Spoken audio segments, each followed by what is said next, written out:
Welcome back to College Football Addiction. Today we're talking about Paul Finebaum and the Florida Gators. The SEC Network's resident hot take machine just dropped a bombshell statement about UF. We'll cut right to the chase.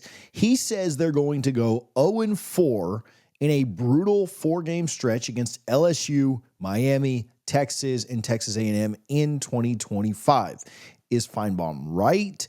Is he underestimating Billy Napier and the Gators? Let's break that down and get right into it. Now, I'm sure most of you have already seen the take. He was on with Andy and Ari of On 3.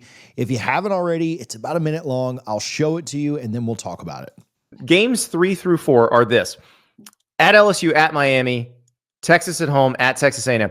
You are either dead coach walking or a national title contender at the end of that. I mean, by the way, not even a big statement to say he should lose all four. Wow. Really? I mean, well, okay. no, I think I've been drinking a little Kool-Aid locally here. But I was at the LSU and Ole Miss game. no, that's not right, Paul. They should lose all four. You mean they should lose to A&M and Miami? I don't know if I would go that far. No, I'm just saying. I'm just saying they. Oh, I really don't think that's a big statement to make. So don't really think that's a big statement to make. Andy and Hari just absolutely shocked at Finebaum saying this, but let's talk about it. I don't think that he's necessarily spot on, but I also don't think he's wrong. I understand that you guys are going to say, oh, Florida State fan, of course you think. No, I'll get to what I think about that stretch here in just a moment, but let's be very fair. There was a very nice finish for UF at the end of last season, but I think even UF fans would agree. Napier in big games hasn't been very good outside of really that LSU and that Ole Miss game late in the year. LSU kind of coming off getting their brains beat in against Alabama in the midst of a 3-game losing streak. And then the Ole Miss win, again, very nice. I'm not belittling that at all, but I do think Florida fans have optimism this year. There certainly are some doubts when it comes to Billy Napier in big games. Those are all big-time programs that seem to be either on par or maybe even slightly ahead of where UF is right now. LSU has been a consistent contender. Texas, back-to-back playoff appearances. Miami squandered late. They're usually really good early in season. And still, even with Miami, you and I both don't like them very much. We could admit 10 wins was a disappointing season for them last year, which is a good place to be for any college football program. And then you look at Texas A&M, probably the most winnable of those games, but that's another team that beat UF last year. You also look at the fact that Florida is going to go on the road to play 3 of those games. Never tough to win on the road in conference. Never tough to win on the road in a rivalry game either. And then the one home game, the one reprieve, you welcome in a team that was in the SEC championship last year, a team that was in the college football playoff semifinal, lost to Ohio State, but probably played them as well as anybody in the playoffs. Now, the Gators are coming off of a 2024 season where they got off to a rough start. Certainly, play calling is what got them off to a rough start. You think back to that Tennessee game. You think about some of the Napier's mistakes, some of the things that Florida fans have gotten frustrated with, but they did finish really well. At the end of the day, though, the wins have not come fast enough for a fan base that expects SEC titles and expects to be competing for the playoff. Now, if Florida over a very tough 2024 schedule couldn't handle it for a full season, can they do that in 25? This will be the litmus test. This 4-game stretch will be what proves that or not. But maybe Finebaum is wrong about this. Maybe he isn't correct. There are serious questions around what Carson Beck will be down there in South Florida. LSU has, let's be very fair, underachieved with Brian Kelly there. A&M did beat Florida early in the year when Florida couldn't figure things out, but then they looked pretty shaky down the stretch of the season. So I don't think those are sure losses by any means. I think that Florida could absolutely win those games. And then we are yet to see what Texas will look like after some of their weapons are no longer there after Arch Manning has to go into the swamp and play. I don't think any of those games are guaranteed losses for Florida. I'll tell you as a side note, that Arch Manning and DJ Lagway battle is one that I've already eyed as a game that I want to go to, a neutral game that I can just go enjoy when Florida State's not in Tallahassee. That's one that I want to go watch because of all of the hype around those two quarterbacks. But Napier's track record overall is one that is a builder, and he certainly had a good record at Louisiana, going 40-12, 4 straight bowl appearances, a Sun Belt title before he got to UF. He knows how to win, and though it's been tough at UF, maybe Finebaum isn't as spot on as he thinks with this take. Now, the Gators have also recruited very well, and they will have around a top 10 to 12-ish talent profile in all of college football this year. Maybe one of the problems about that is that they'll still probably be behind at least 2 or 3 of these teams. We'll see how it kind of shakes out. They'll be very similar to Miami's talent profile. I think they'll be similar to A&M's and LSU's, and they'll certainly be behind Texas, who has recruited as well as anybody in the country over the last 4 years. But he has certainly brought in enough talent to compete. There's no question that this is Napier's team. Can he find a way to compete now? The games themselves, again, this is where you kind of start to break it down and think, man, this is tough. But again, another positive, you get LSU very early in the season.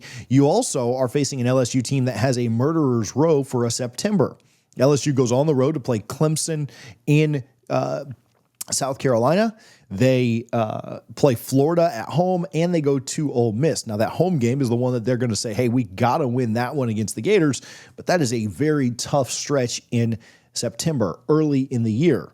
Miami's a rivalry game, but those are completely unpredictable, and Florida does have a history of stepping up against the Hurricanes. A&M seems daunting in some aspects, having to go into Kyle Field, but I certainly think that if Florida and A&M play later in the year, that game last year goes down differently. What's my final take? What does this actually mean for Napier? Where do I stand on this? Now, quickly, UF fans or fans of college football of any team, make sure that you remember Alumni Hall when you're gearing up for spring football, or if your team is still in the tourney, which I know UF has a big one tonight against Maryland. College football addiction, CFA 15. Again, CFA for college football addiction. That code, CFA 15, will get you 15% off at either Alumni Hall there on Archer Road or alumnihall.com. They have the largest and best selection of officially licensed game day gear, brands like Nike, Champion, New Era, and more. UF fans, Alumni Hall is your official shopping destination, and I appreciate their support on this video. Well, I think Finebaum's prediction is a bit harsh, but I don't necessarily think he's wrong technically. He said that UF should lose all 4. And here's my take. He's not wrong.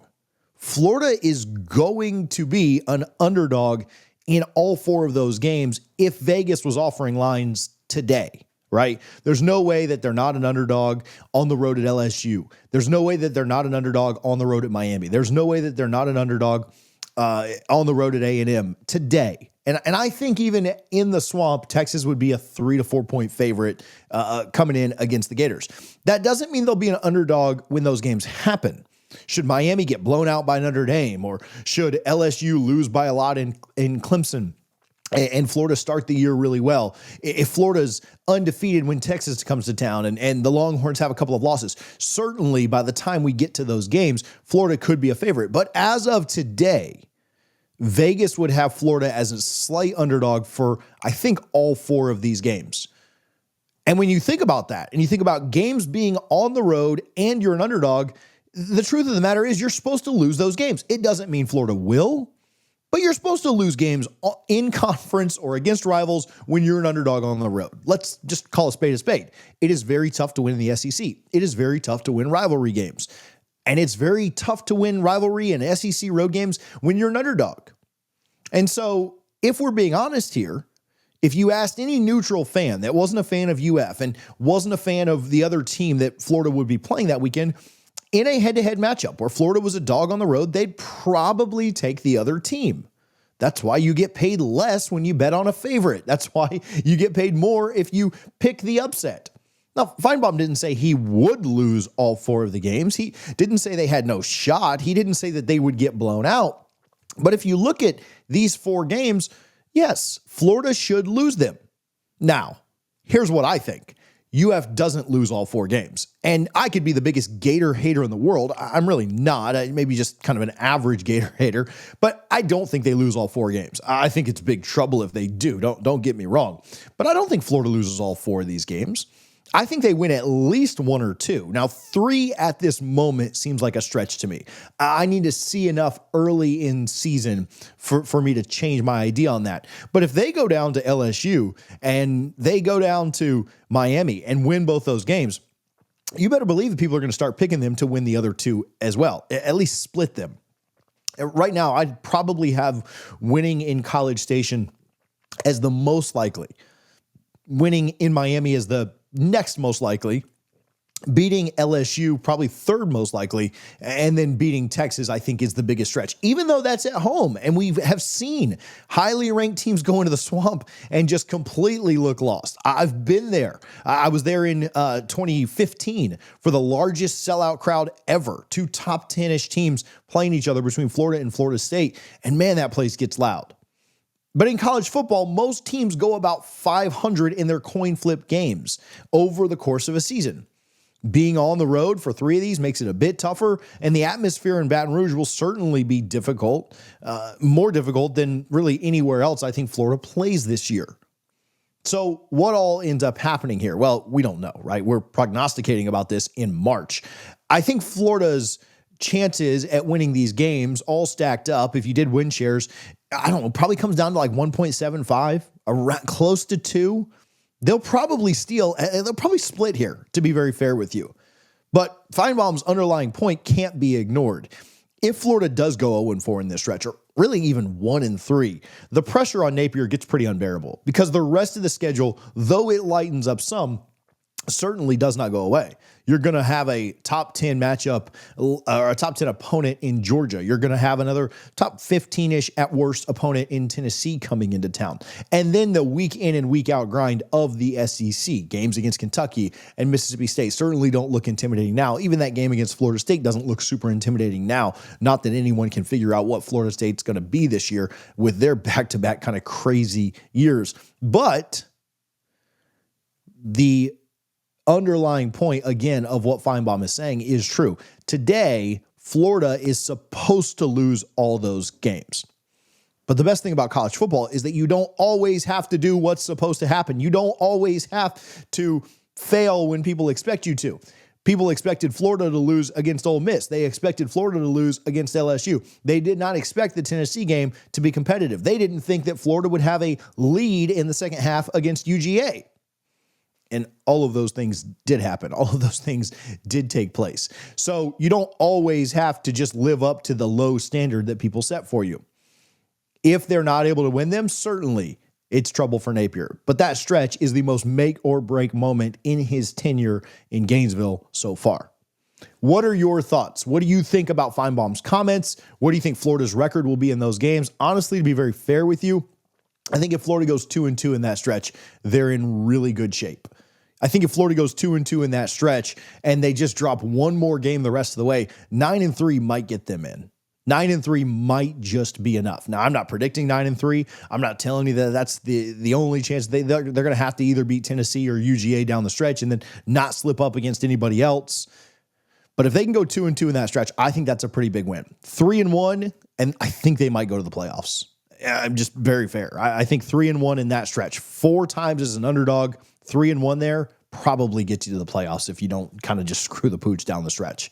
Let me know down in the comments what you think. Again, appreciate Alumni Hall for their support. Make sure that you're subscribed to College Football Addiction so you don't miss any content like this. If you miss us here on YouTube, you can go check us out on all of your favorite social media platforms, as well as Apple Podcasts, Spotify, and the like. Thank you guys for hanging out, tuning in to College Football Addiction.